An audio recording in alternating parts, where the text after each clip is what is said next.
जिनके रंगों में खून नहीं जुनून दौड़ता है वो दिल नहीं रिकॉर्ड तोड़ता। नमस्कार, मेरा नाम Sahul Prajapati. Ocean of knowledge channel में आपका स्वागत करते हैं। आज हम बात करेंगे बादल के बारे में। बादल के बारे में चर्चा करेंगे कि बादल कैसे बनता है, बादल के कितने प्रकार होते हैं। तो देखेंगे हम बादल कैसे बनते हैं। जब वायुमंडल के तापमान में अधिक कमी आती है, तापमान में कमी आती है तो वायुमंडल में उपस्थित जलवाष्प जलकण या हिमकण के रूप में संघनित होने लगते हैं। मान लीजिए संघनित तो हो गए, लेकिन वो रुकेंगे कहाँ? वायुमंडल में। तो वायुमंडल में धूल के कण या धुएं जो होते हैं उन्हीं पर एकत्रित हो जाते हैं, उन्हीं पर ये संघनित हो जाते हैं, उन्हीं पर संघनित होकर और बादलों का निर्माण करते हैं। ये हिमकण या जलकण इतने सूक्ष्म होते हैं कि गिरते नहीं है, हवाओं के सहारे बहते हैं।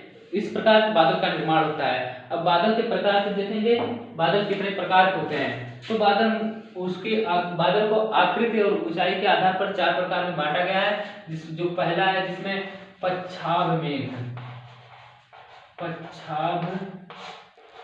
मेघ, जिसको इंग्लिश में बोलते हैं सीरस क्लाउड्स।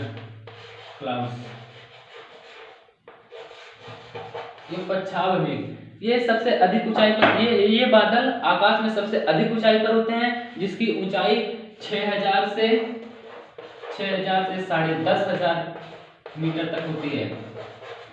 अधिक ऊंचाई पर होने के कारण इनका तापमान हिमांक बिंदु से कम होता है। हिमांक क्या होता है?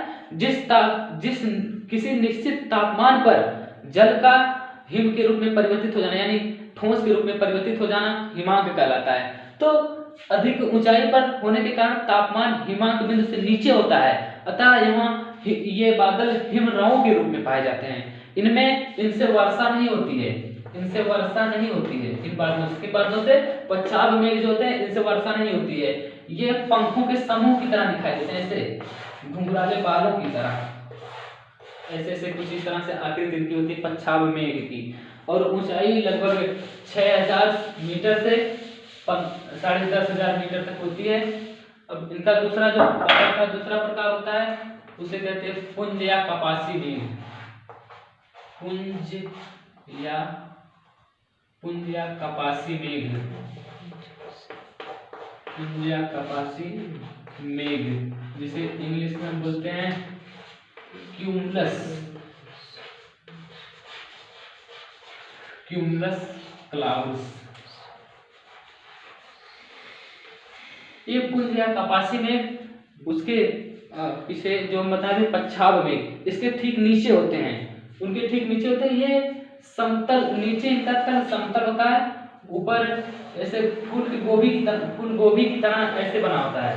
ये लंबवत इनका निर्माण होता है, ऐसे इनकी स्थिति लंबवत होती है। इनमें गर्जन बहुत होती है, वर्षा कितनी होती है तो नहीं पता, लेकिन गर्जन में बहुत होती है।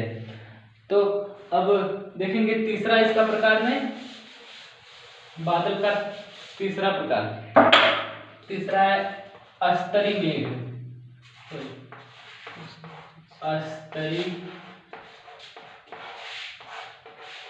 अस्तरी मेघ, जिसे इंग्लिश में बोलते हैं स्ट्राटस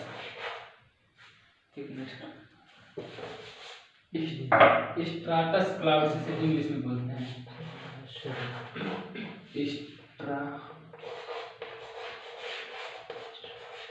स्ट्राटस क्लाउड्स। ये बादल उन दोनों बादलों के नीचे होते हैं। इनमें ये क्षितिज, इनका विस्तार क्षितिज होता है, ऐसे इनमें वर्षा फुहार के रूप में होती है। इन बादलों में वर्षा फुहार के रूप में होती है, जिसे हम लोग झींसी बोलते हैं आम भाषा में। और लास्ट जो होता है इनका प्रकार तो होता है वर्षा मेघ,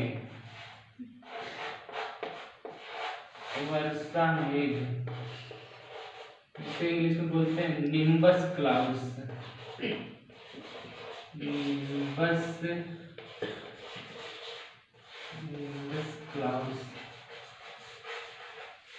ये बादल सभी बादलों से सबसे नीचे होते हैं।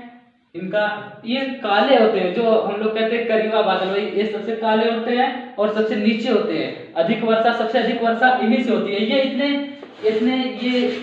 इतने मोटे होते हैं कि सूर्य की किरण इन्हें पार नहीं कर पाती है। बिजली वगैरह इनमें बहुत ज्यादा चमकती है, इनसे बहुत भारी वर्षा होती है। तो आज के लिए बस इतना है, शेष मिलने पर।